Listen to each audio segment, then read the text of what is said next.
Hi, shalom friends.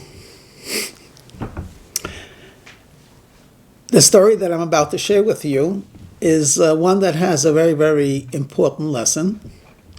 So listen carefully.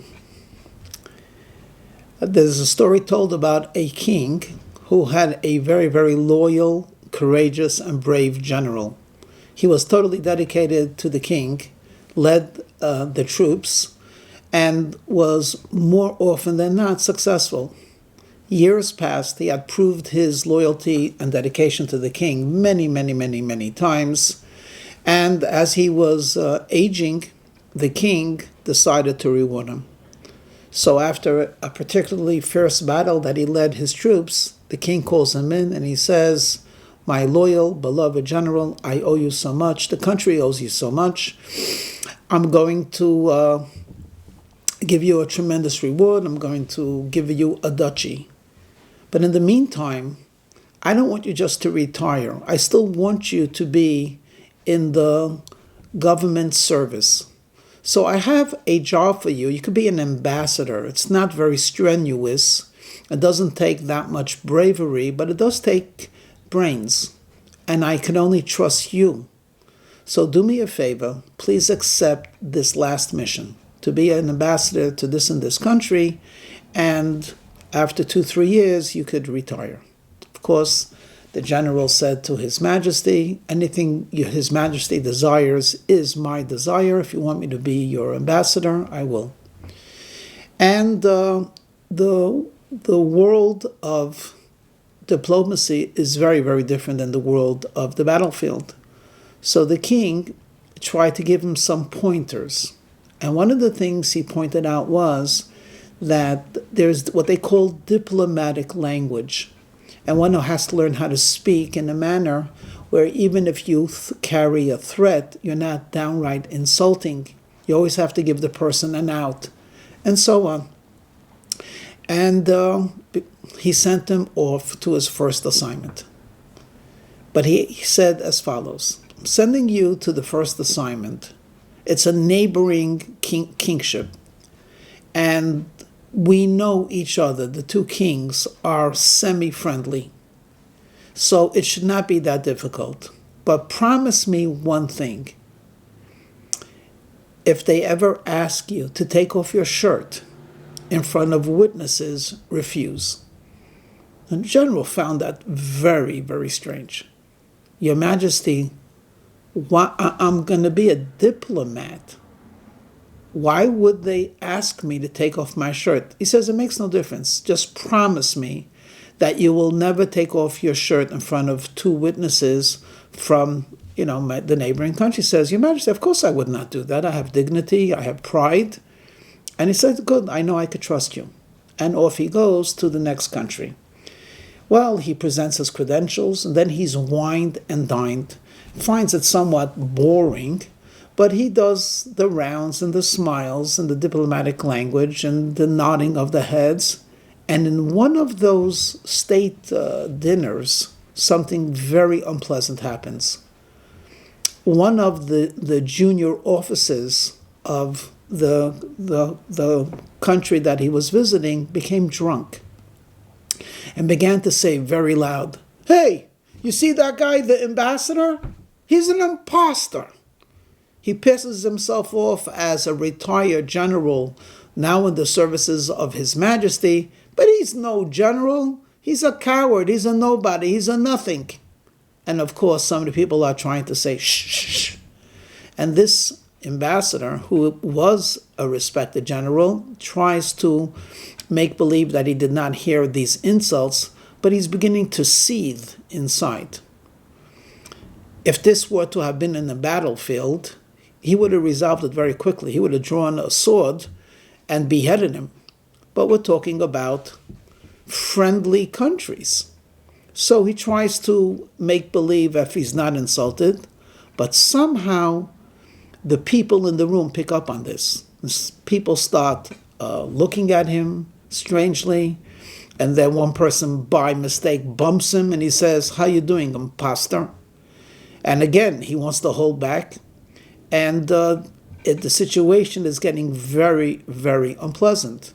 And essentially, the undercurrent in the room is that though he was presented with his credentials as not only as a representative, but of one of the esteemed retired generals of that country, now they're calling into question his bravery, his veracity, actually his very manhood. And he's not sure exactly how he's supposed to respond to this. And as he's trying to figure out a response, someone comes to his defense. It's actually not a junior officer, but a senior officer walks in, and he says to the junior officer who's carrying on, "Shh, shush, this is no way to treat a visiting guest. Even if he's not a general, it makes no difference." Well, for the general to hear this actually hurt even in the first. Even if he's not a general, and he walked over very stiffly, and he says, "You cowards, you liars, you sniveling nothings. I have scars on my body that attests to warfare. What do you have? Empty hearts, empty heads. You're vapid." And the ambassador says, "Oh, we're so sorry to have offended you." But the junior officer who's drunk says, "Huh! Look at this guy. Look at this imposter. He's just merely posturing. He wouldn't know a sword from a loaf of bread. He has no scars." And of course, the former general's face turns red with anger. He says, "I'm filled with scars. I would like nothing better than to break your neck. But officially, we're at peace." Until finally, the ambassador says, "Shh, look, we could resolve this very simply. You claim that you have scars. Why don't we go into the next room and show it to us?" And he looks at the person. He says, "I am going to have to prove that I'm a warrior? To whom?" He says, "Look, what's going to happen is that the word will spread that you've been accused of being a coward and an imposter, and you were given the opportunity to prove your point, and you refuse to take it. It's going to cause not only an embarrassment to you, but to your king as well." So he looks angrily, the general. "And the dignity of myself and who I represent," says the ambassador, look, we understand this is very unusual. I'll tell you what, we will make a gift. If you truly are who you are, we will make a gift of 25,000 gold ducats to your king as a gift and an appeasement for having insulted his general, his ambassador. If, however, you don't take off your shirt, then essentially you're broadcasting that you are that imposter. And this will bring shame, not only to you, but to the one whom you represent." Well, the guy's thinking, 25,000 gold ducats, that is a fortune. He thinks to himself, perhaps he should do it. Because the alternative is having himself embarrassed and by implicating the king as well. She says, only 2 people witnesses. He said, that's fine. The ambassador with 2 witnesses walk into a room, and the general takes off his shirt. And they gasp. There are scars. There are still stitches there. In his back, on his forearm. And immediately the ambassador begins to apologize profusely. "I am so sorry. Every inch of you says courage. Every inch of you is telling me that you're everything that you said, and maybe even more. I am so sorry. I'm going to discipline that junior officer.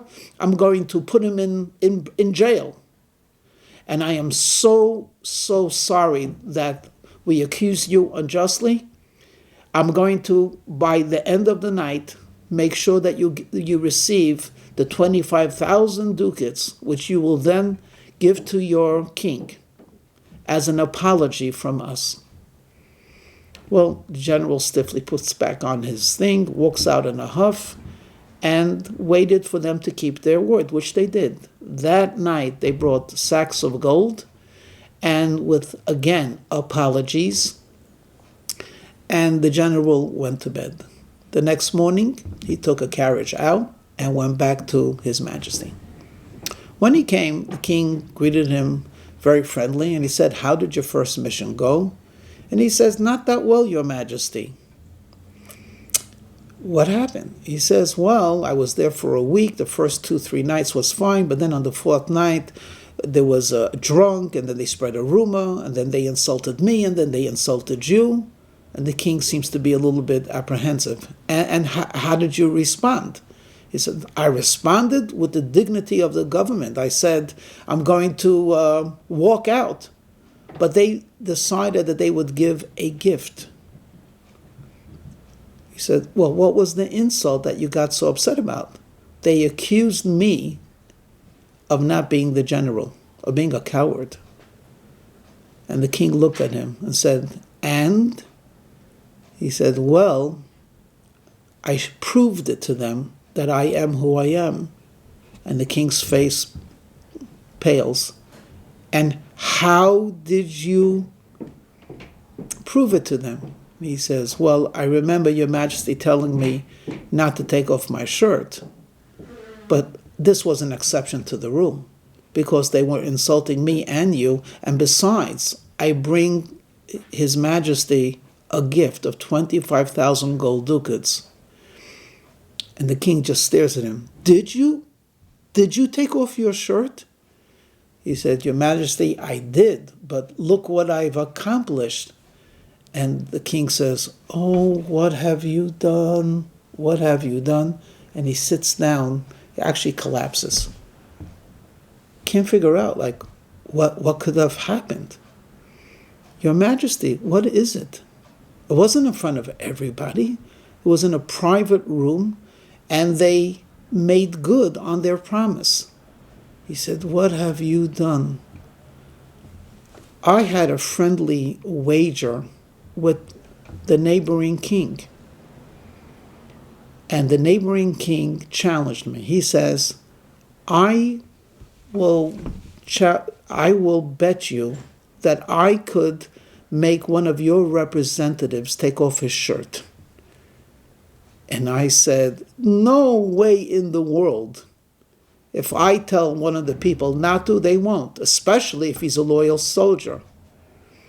And the other king said, "Oh, really? Are you willing to bet half your kingdom?" He said, "For sure. What you did, you caused me to lose half my kingdom.